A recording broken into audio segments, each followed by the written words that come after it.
안녕하세요. 만나서 반갑습니다. 역사가 김영준입니다. 태조실록 제36부 천령 위를 둘러싸고 라는 주제를 가지고 오늘 여러분들과 함께 할까 합니다.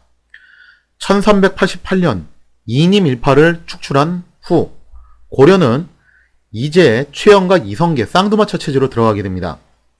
고려의 방패이자 불세출의 명장이라는 평가를 받는 두 장군의 지휘하에 또 이색을 비롯했던 정도전, 정몽주, 이승인 이런 관료들의 지원을 받으면서 고려는 이제 안정 국면으로 접어들게 되었다는 거죠. 이렇게 고려가 내부적으로 쇄신을 할 무렵 뜻밖에도 위기는 외부에서 찾아오게 되었으니 요동의 패자가 결정이 났다라는 거예요. 자, 요동 얘기 다시 또 한번 언급드리자면요. 제가 누차 강조드리는 건데 요동 지역은 절대 무주공산이 아닙니다. 여기 무주공산이 아니고 당시 요동 지역은 상당히 치열한 패권 다툼이 일어났던 그런 지역이었어요. 그래서 나하추를 비롯한 몽골의 군벌 세력들이 각기 운거하여 세력을 구축했고 여진의 여러 부족들 역시 조금씩 힘을 키워나가는 그런 각축장이었다는 거죠. 이 요동 지역의 가장 이제 핵심 지역이라고 볼 수 있는 곳이 요양성인데 그 요양성은 한때 고려군이 점령하기도 했어요. 그러나 명이 요동에 진출한 이후에는 계속 명의 관리를 받게 되었다는 거죠. 자, 이처럼 요동 지역은 한치 앞도 내다볼 수 없을 정도로 아주 치열한 패권 다툼의 장이 되었습니다. 그러나 시간이 흐르면서 점점 명 제국이 끊임없이 물량 공세를 퍼붓기 시작하면서 슬슬 이제 가닥이 잡히기 시작했다라는 거예요. 자, 그러면서 이제 명 제국이 본격적으로 요동에다가 병력들을 폭탄 드랍하기 시작하고 정말 끊임없이 줄창 뽑아져 나오는 물량들을 계속 보내기 시작해요. 그래서 이 물량 공세를 버티지 못하고서 나하추가 결국 명 제국에게 무릎을 꿇게 되었다는 거죠.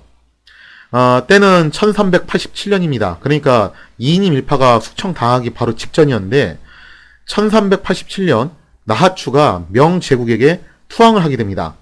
그러면서 북원은 급속도로 몰락을 할 수밖에 없게 되었고 이제 명 제국은 북벌의 오랜 여정을 끝내고 북원에게 마지막 결정타를 한 방을 남겨놓게 되었다라는 거죠.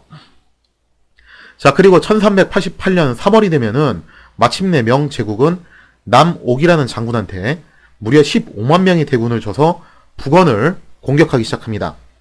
자, 그러면서 이제 이때 북원이 사실상 멸망의 기로에 서게 되는데 오해하시면 안 되는 게 이때 남옥의 15만 대군이 북원을 공격했을 때 북원의 군대하고 막 치열하게 접전을 벌이면서 밀고 땡기고 그렇게 한 게 아니라 그냥 일방적으로 북원이 두들겨 맞았어요. 사실상 이거는 결정타 날리려고 보냈던 병력들이었다는 거죠. 그러면서 원 제국은 요때 원 제국을 계승했던 북원 황실은 요때 멸망을 당하고 맙니다. 그래서 북원의 황제였던 평종은 도라오강 기슭에서 이수대르라는 인물한테 시해를 당하는데 정말 참 운명 얄궂어요. 북원의 황실은 뭐 다들 아시다시피 쿠빌라이 칸의 후예들이잖아요, 여기는. 근데 옛날에 쿠빌라이 칸이 됐을 때 경합을 했던 그런 상대가 있어요. 그 누구냐면은 바로 아릭베키라는 인물이었죠. 그때 고려가 줄을 잘 타가지고 쿠빌라이를 선택하는 바람에, 그죠? 그 이후로 이제 부마국의 혜택을 또 받게 된 건데, 자, 아무튼 간에 이제 그때 쿠빌라이가 아릭베키를 제치고서 칸의 자리에 올랐다는 거죠. 자, 근데 정말 재밌게도 뭐냐면은 이때 북원의 황제 평종을 시해했던 사람 이수데르가 사실 누구냐면은 아릭베키의 가문의 후예였다는 거예요.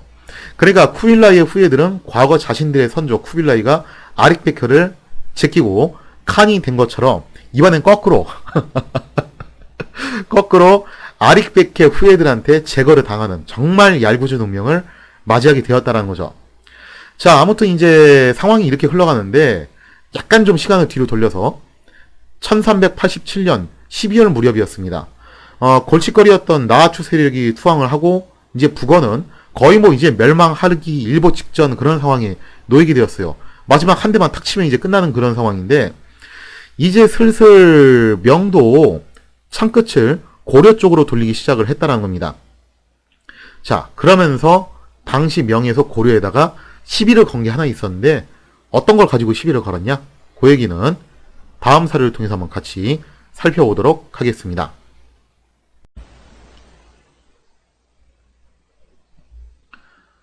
자, 당시 명에서는 어떤 식으로 고려한테 시비를 걸게 되냐? 사실 고려와 명의 관계는 좀 모호한 구석이 있어요. 그러니까 고려는 명과 표면적으로는 우호 관계를 유지하고 있었죠. 공민왕이 이제 명과 관계를 꽤 돈독하게 하려고 노력을 했었거든요.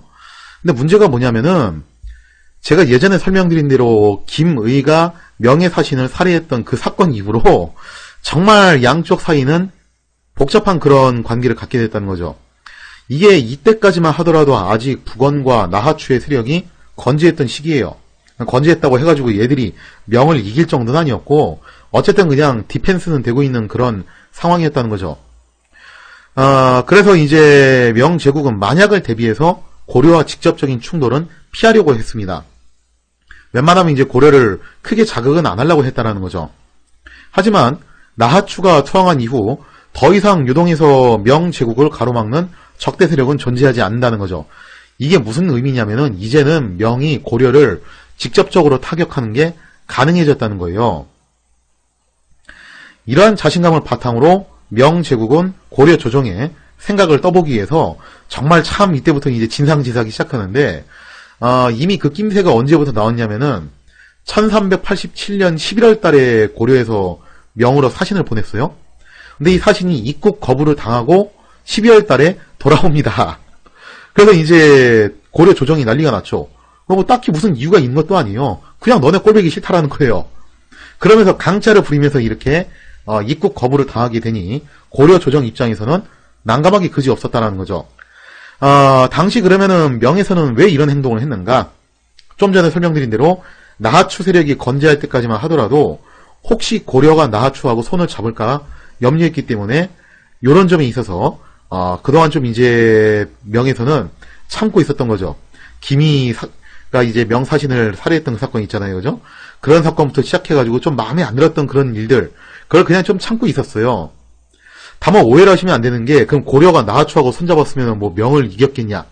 제가 볼 땐 그래도 힘들었을 거예요. 그냥 시간을 좀 늦췄을 뿐이지, 결국에는 나하추 세력은 명한테 무너질 수밖에 없었어요. 왜냐면은 이게 체급 차이가 너무 심했거든요.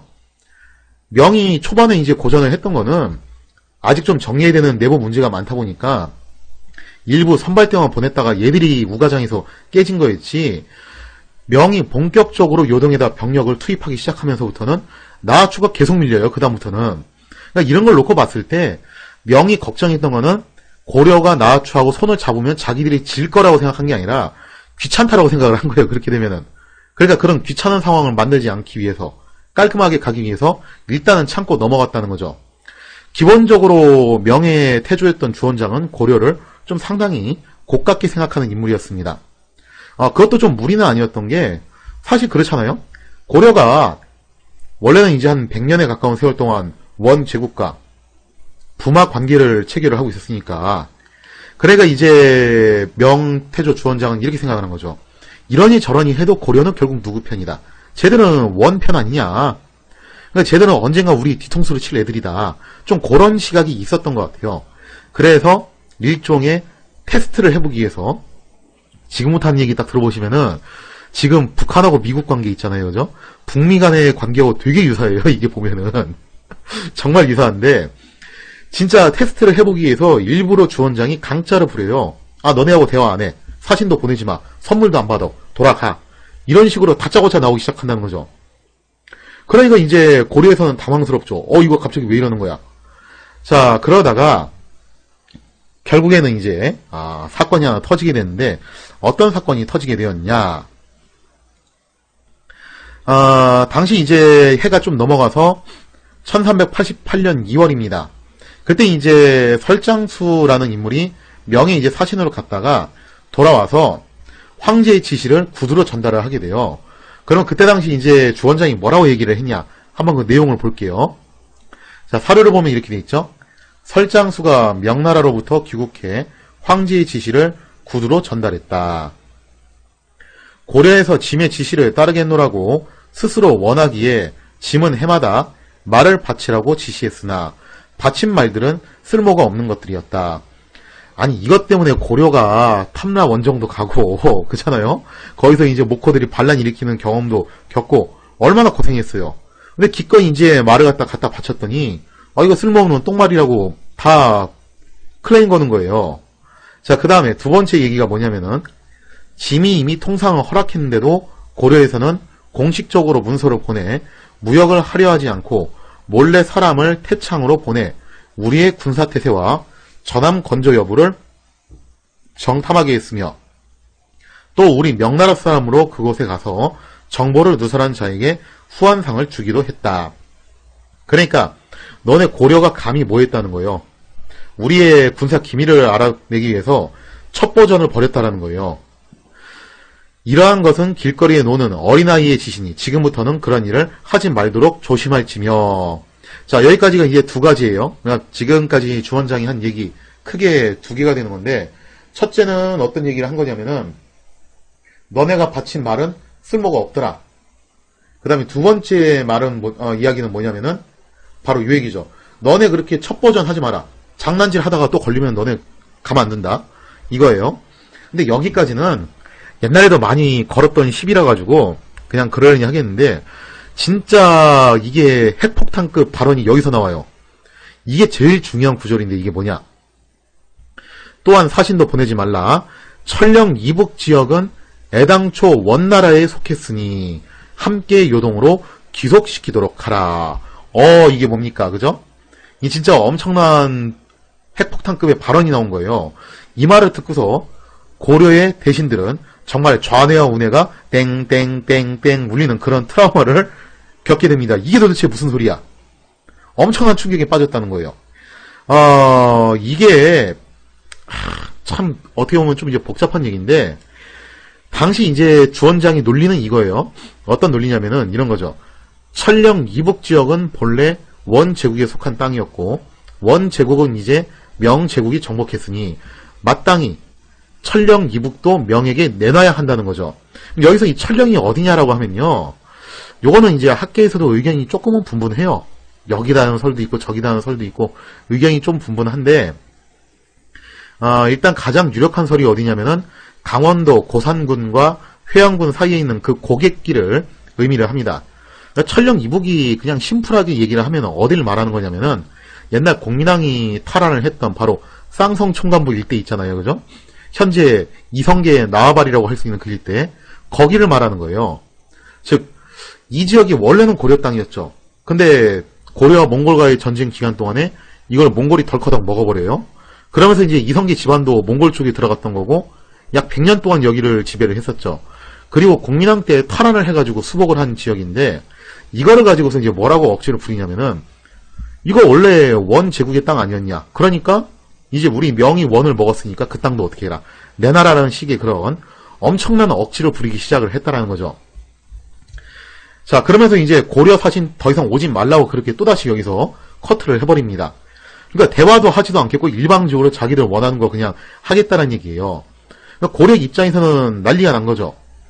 그러니까 사실 주원장이 한 말 중에서 말 이야기하고 정탐 이야기는 그렇다 쳐도 이 천령이 문제는 상당히 심각한 수준의 도발이 아닐 수가 없다라는 거예요. 자, 천령이 이 문제가 이렇게 딱 나오니까 주원장이 이런 마카파식의 억지 논란에 고려 조정은 정말로 경악을 금치 못하게 됩니다. 사실 고려 조정은요, 그간 명태조 주원장의 무리한 공물 요구로 여러모로 곤욕을 치르고 있었어요. 그래서 알게 모르게 좀 명에 대한 반감이 조금은 있었어요. 그러니까 이게 사람마다 좀 편차는 있었죠. 예를 들자면 이제 이색을 비롯한 그런 성략을 신봉했던 관료들은 그래도 우리가 좀 참고서 해야 되는 거 아니냐.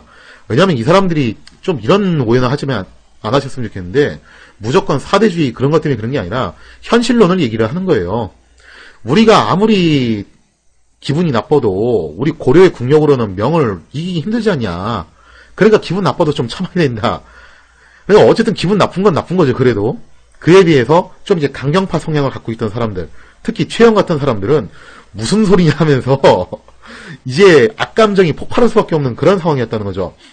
특히 평소부터 명에 대한 반감을 갖고 있던 최영은 대경노하게 됩니다. 그러면서 전쟁도 불사할 수 있음을 강변을 하게 됐다는 거죠. 자, 그렇다면 주원장은 도대체 무슨 속셈으로 이런 핵폭탄급의 발언을 하게 되었는가? 거기에 대한 이야기는 다음번 사례를 통해서 같이 살펴보도록 하겠습니다.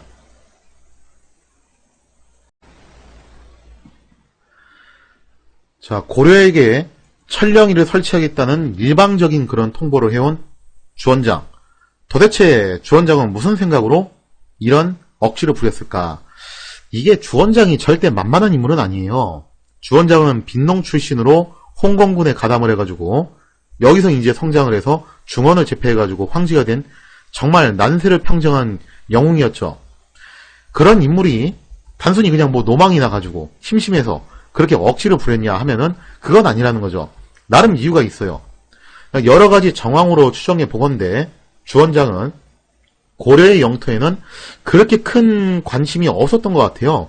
왜 그러냐면은 주원장이 이때 천령이 문제 가지고서 시비를 걸긴 했지만 또 요거 지나가면은 딱히 천령에 대해서 얘기를 안 해요. 그냥 별로. 그런 걸 놓고 봤을 때 아마 천령이 자체를 원했던 것 같지는 않아요. 제가 볼 때는. 오히려 이거는 뭘로 보는 거냐면은 천령이를 언급함으로써 고려 조정의 의중을 떠보기 위한 일종의 심리전이었다고 볼 수가 있겠죠. 지금 북미 간의 대화도 놓고 보면 그렇잖아요. 그죠? 미국의 트럼프 대통령이 일방적으로 나 이거 안 만나 하기도 하고, 그 다음에 또 이제 북한 입장에서는 예상치 못한 그런 엄청난 요구를 갑자기 하기도 하고, 그러면서 북한을 떠보는 거예요. 계속. 이렇게 나와도 얘들이 대화할 의향이 있는 건가? 이게 시간 끌려고 대화를 하려고 하는 건지 아니면은 정말로 대화를 원하는 건지 일부러 테스트를 해보는 거죠. 그리고 어떻게 보면 이것도 일종의 강대국의 갑질이기도 해요. 이제 어떻게 보면 그래요, 이것도. 그래서 이때 주원장이 고려를 향해서 이런 식의 테스트를 해보는 거예요. 왜냐면 자기는 의심스럽거든, 이것들이. 그죠? 그래서 주원장이 고려가 명에게 우호적인 제스처를 보내고 있다는 거는 계속 이제 감지는 하고 있었지만, 실제로 북원과 긴밀한 관계라는 의구심도 갖고 있었어요. 얘들 이러니 저러니 해도 결국에는 가재는 개편이라고 몽골 편 아니냐. 그런 의구심이 있었다는 거죠. 그래서 이제 고려 조정에 여전히 친원파 세력이 남아있을 거라고 보고 있었고, 이들을 속가내기 위해서 일부러 이러한 도발을 했던 것이 아닌가라는 생각을 해볼 수 있습니다. 무엇보다도 명제국은 아직 북원에 대한 정복이 완료되진 않았어요. 물론 이제 거의 결정타 남기고 있는 바로 그 상황이었죠. 그죠? 그렇기 때문에 아직은 고려하고 실제적인 군사적 충돌을 하고 싶은 마음은 없었을 거예요. 자, 그래서 이런 상황들을 놓고 봤을 때 설장수의 보고를 받은 최영은 당연히 경로해가지고 재상들을 소집해가지고 논의에 들어갑니다. 그러면서 이제 당시 고려 조정의 선택지는 크게 두 가지였다는 거죠. 첫째, 요동을 선제 타격할 것이냐. 왜냐하면 지금 현재 명예의 병력이 북원에 막타를 날리기 위해서 출동을 하는 상태니까 지금 상황이라면 한번 해볼만 하지 않냐. 그래서 요동에 선제 타격을 가해가지고 한번 본때로 보여주자. 그러니까 요즘식으로 따지자면은 뭐 그런 거죠. 괌에다가 포위 타격을 한 해 만에 뭐 이런 얘기하고 좀 유사한 얘기예요. 그 다음에 한쪽에서는 아무리 그래도 그렇지 우리가 명하고 싸워서 이게 승산이 있냐. 그러지 말고 명제국과 우리가 화친을 한번 추진을 해봐야 된다. 라는 의견이 나뉘게 됐다라는 거죠. 그러니까 되게 지금 현재 북미 관계하고 유사해요. 보면은 북한 내부에도 모르긴 해도 그럴 거예요. 걔들도 강경파, 온건파 나뉘어가지고 강경파는 우리가 어떻게 해서 개발한 핵인데 이걸 포기를 하냐. ICBM 개발하고 그죠? SLBM 개발하고 괌 포위 타격을 해서라도 어떻게 하자. 저 미제 놈들한테 본때를 보여줘야 된다. 그래야지 우리한테 우리를 우습게 보지 않는다.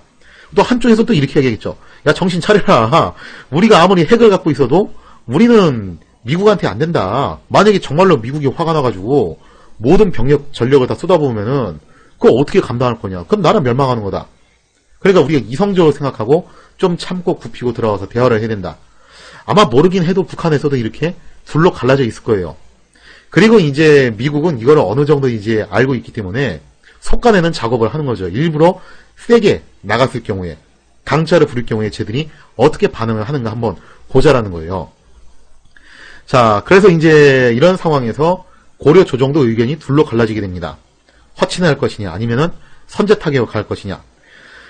물론 이제 고려의 조야에는 명에 대한 반감이 어느 정도 감돌고는 있었어요. 쟤들은 좀 너무하는 거 아니냐. 근데 대체로 이제 관료들은 현실론에 입각해가지고 화친을 주장하고 나섰다는 거죠. 그래서 보내요, 사람을. 밀직사사 조림을 사신으로 파견을 하는데, 여기서 또 이제 주원장이 심술을 부립니다. 그러면서 고려의 사신은 요동의 입국이 거부를 당하고서 다시 또 되돌아와요. 참 보면 진짜 북미 관계하고 되게 유사하다니까요, 그게. 물론 이제 트럼프 대통령은 무조건 거부하진 않았어요. 근데 몇 번 좀 튕기긴 했죠, 그거를. 그거하고 좀 약간 유사한 상황이 벌어지게 되는데, 여기서 이제 최영이 완전히 뚜껑이 열립니다. 그러면서 이제 뭐라고 얘기를 하냐면은, 이대로 있다가는 정말로 천령 이북의 땅을 할양을 해야 될 판이다. 이거 이래서야 되겠냐. 그러니까 어떻게 하자. 요동에 대한 선제 공격을 하자라는 거예요. 무엇보다도 최영은 자기가 우왕의 장인이라는 점을 10분 활용을 합니다. 그러면서 우왕을 정말 적극적으로 설득을 하고 나서요. 많은 재상들은 전쟁에 반대하는 분위기였지만 최영의 성격 아시죠? 그죠? 한번 결심이 선 최영은 정말 거침이 없었다는 거죠. 자, 그래서 당시 상황을 설명하는 사료를 한번 같이 살펴볼게요. 최영이 재상들을 모아 정료위를 공격하는 안건과, 자, 여기서 말하는 정료위는 당시 이제 명이 요동을 이제 관할하기 위해서 설치한 일종의 군 사령부입니다. 여기를 공격하는 안건과 화친을 요청하는 안건에 대해 의논하니 모든 재상들이 화친 쪽에 찬성했다. 그러니까 기분은 나빠도 현실적인 부분을 선택을 하려고 했던 거죠. 그러나 이제 화친을 하려고 했지만 주원장이 대화를 거부하는 바람에 결국 최영의 주장에 힘이 또 실리게 돼요. 자, 그러면서 최영이 백관들을 모아 천령 이북 지역을 명나라에 할양하는 것에 대한 가부를 묻자 백관들이 모두 안 된다고 했다. 그러니까 쉽게 말해서 지금 고려 조정의 딜레마가 이거예요. 천령 이북 할양은 그건 안 될 것 같고 그건 싫고, 근데 대화를 풀자니 이게 좀 대화가 안 되는 것 같고, 지금 북한 상황이랑 되게 똑같다니까. 핵을 버리자니 그거는 아깝고, 대화를 풀자니 이거 도대체 대화를 풀 기미가 안 보이고, 진짜 딱 그 상황이에요. 그래서 우왕이 최영과 비밀리에 독대해서 요동 공격에 대한 의견을 묻자 최영은 요동 공격을 권하였다라고 돼 있죠. 그러니까 우왕도 지금 상황이 답답하니까 사실상 자신의 멘토가 최영이잖아요. 자신의 장인이자 이제 정치적 동반자죠. 최영을 몰래 불러가지고 물어봤겠죠. 이거 어떻게 되냐. 그러자 최영이 우왕한테 요동을 선제 공격해야 된다라고 강조를 했다라는 겁니다. 사실상 왕의 마음을 휘어잡을 수 있는 인물이기 때문에 아무리 다수가 반대를 해도 이거는 뭐 최영이 하자는 대로 흘러갈 수밖에 없게 돼요. 이렇게 되면은. 자, 그래서 이제 사태가 결국에는 전쟁 쪽으로 기울게 되니까 그 이하 사료 내용 보면요. 공산부원군 이자송이 최영의 집을 찾아가 전쟁을 해서는 안 된다고 역설을 합니다. 그러자 최영은 그가 임견미와 같은 일당이라고 여겨 곤장을 쳐서 유배를 보냈다가 곧 죽여버렸다. 아, 여기서 또 최영 성격 나오죠. 그죠? 그러니까 최영의 그런 막가파식 성격이 여기서 또 나오는 거예요. 그러니까 반대하는 사람들이라고 해가지고 단순히 뭐 겁쟁이라서 몸을 사려서 사대주의자라서 그런 게 아니라 현실론을 얘기를 하는 거거든요. 아니, 지금 북미 관계 생각해보면 금방 각 나온다니까요. 아무리 북한이 핵을 갖고 있어도 그렇지 북한이 미국하고 붙으면 그거 되겠냐 이거예요. 그러니까 지금 여기서 재상들이 현실적으로 생각하자 이거죠. 괜히 이거 건드렸다가 나라 멸망이다 잘못하면은. 그러니까 우리가 좀 안이 꽂고 좀 그렇다 하더라도 시간을 갖고 대화로 해결을 해야 된다 하면서 건의를 했더니 심지어 자신의 의견을 반대했던 이자송을 곤장을 쳐서 유배를 보낸 다음에 거기서 끝낼 것이지 하여튼 뒤끝도 장렬을 해요. 바로 죽여버리는 또 극단적인 행보도 서슴지 않았다라는 거죠. 자, 그러면서 이제 최영의 이런 극단적인 행동으로 인해서 고려 조정의 분위기는 정말 험악함에 절정을 달하게 됩니다. 이런 상황에서 완전히 휘발유를 들이붓는 그런 또 사건이 발생을 하게 되는데 또 어떤 사건이 발생하게 되는가? 거기에 대한 이야기는 다음 사료를 통해서 같이 살펴보도록 하겠습니다.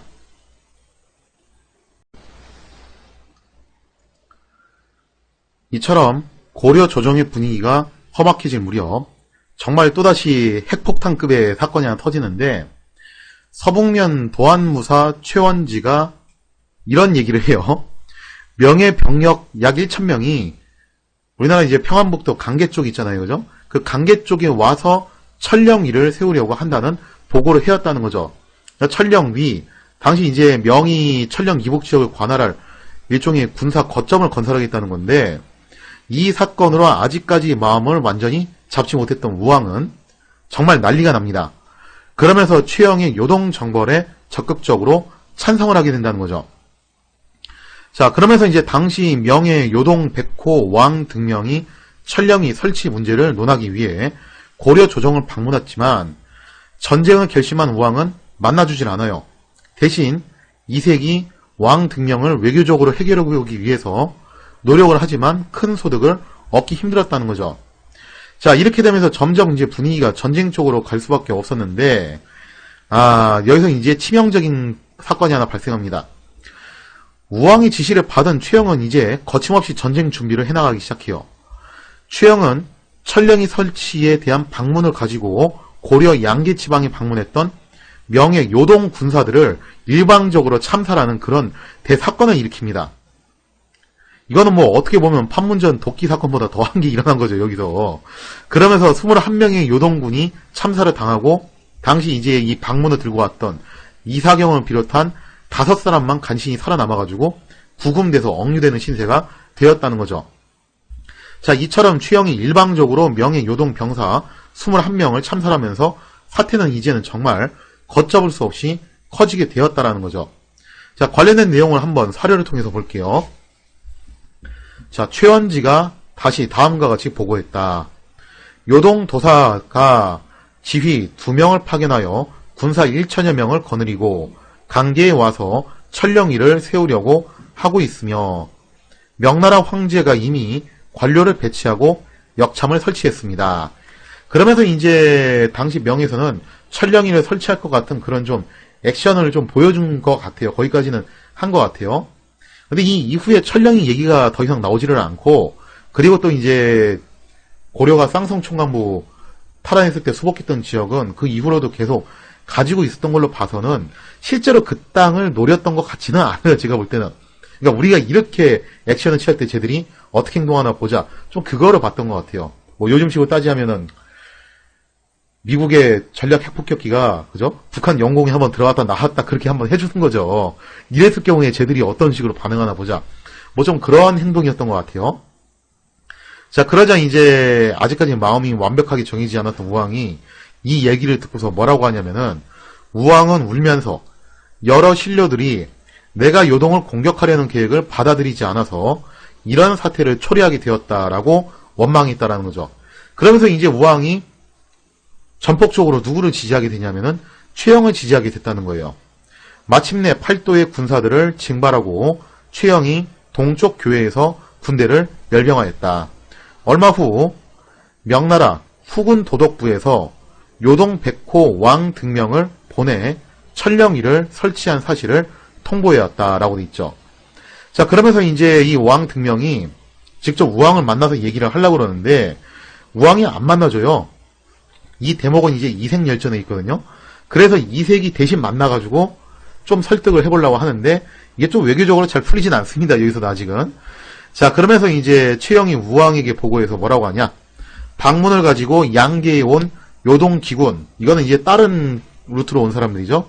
요동기군 21명을 죽이게 하고 이사경 등 5사람만 남겨 구금시킨 후 감시하게 했다. 이렇게 일방적으로 명예 군대를 참사를 하게 되면서 이제 더 이상 전쟁은 피할 수 없는 그런 상황이 돼버렸다는 거죠. 자, 이제 더 이상 화치는 없습니다.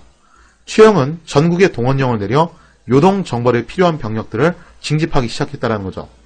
우왕 역시 장인인 최영의 주장에 적극 동의하여 요동 정벌을 지원을 하기 시작을 합니다. 바야흐로 고려와 명제국 사이에 일촉즉발의 전운이 감돌게 됩니다. 그렇다면 묵묵히 이 상황을 지켜보고 있었던, 지금 한 명 슬슬 나와야 되죠, 그죠? 고려에 또 다른 권력자가 있어요. 사실상 최영과 권력을 양분하고 있는 또 다른 축인 이성계는 과연 지금 이 시점에서 어떤 생각을 하고 있는 것인가? 여기에 대한 이야기는 다음 시간에 이어서 계속하도록 하겠습니다.